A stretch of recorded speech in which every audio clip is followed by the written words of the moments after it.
Welcome to Voice of Stories. Discover tales that inspire, captivate, and bring words to life. Subscribe for unforgettable stories.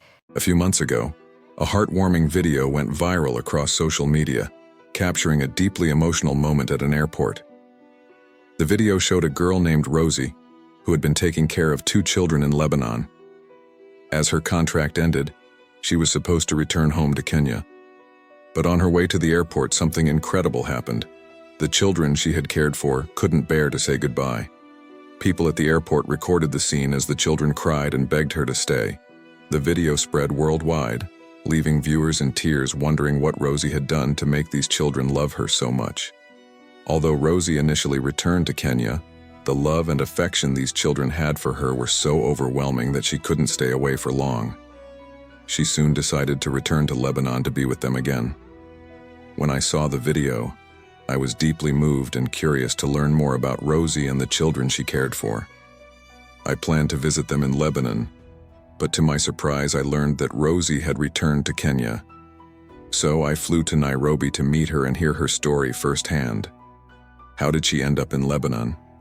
What was it about her that made the children love her more than their own parents? Today she's back in Kenya, but the question remains, will she ever return to Lebanon? Join me as we uncover the full story behind the viral video that captured hearts around the world. My name is Rosina Ula. I was born in a small town called Asu in Siaya County, Bondo District. I grew up in a polygamous family, where my father had 2 wives, and my mother was the youngest wife. I was part of a family with 3 children, myself, a sister, and a brother, and my father's first wife had 6 children. After I lost my father at the age of 9, my family was torn apart.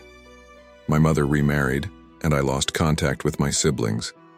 I ended up living with my grandmother. I attended school at Nboy Primary, where I completed my KCP in 2013. However, at the age of 14, I got pregnant. Becoming a young mother came with many challenges, but I stayed home for a year before resuming my secondary education in 2015. I managed to continue my studies until Form 2, but due to financial struggles, I had to drop out of school. Thankfully, my brother helped fund my education, and I pursued a course in computer packaging which eventually allowed me to support my child's education.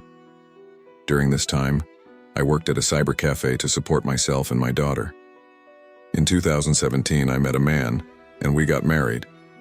Things seemed fine initially, but soon after I got pregnant with our second child in 2019, our marriage began to deteriorate.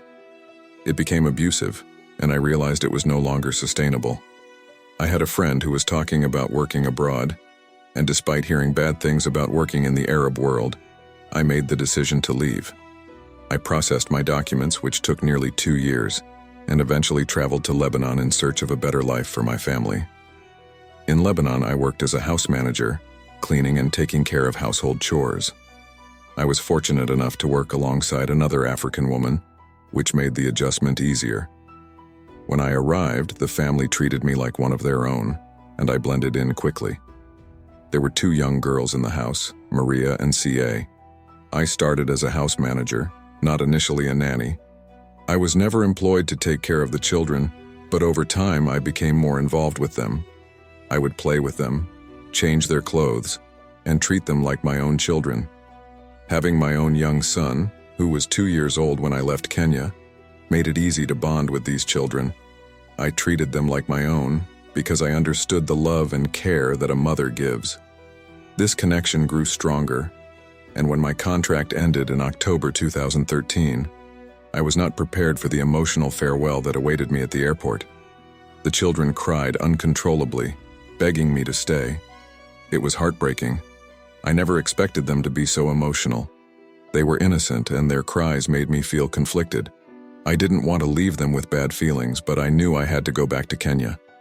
However, their cries kept ringing in my ears, and I realized I couldn't just leave. So, I decided to return to Lebanon. I stayed for another 6 months, but despite the deep bond we shared, things were not the same.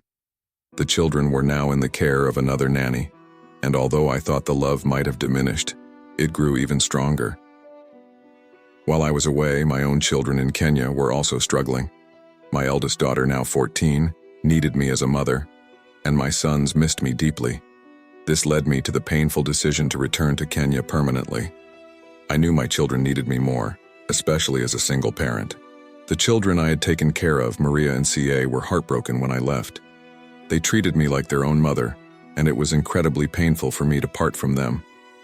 I knew it was the right decision for my own children, but it still hurt deeply. Now, Rosie is focused on a new mission.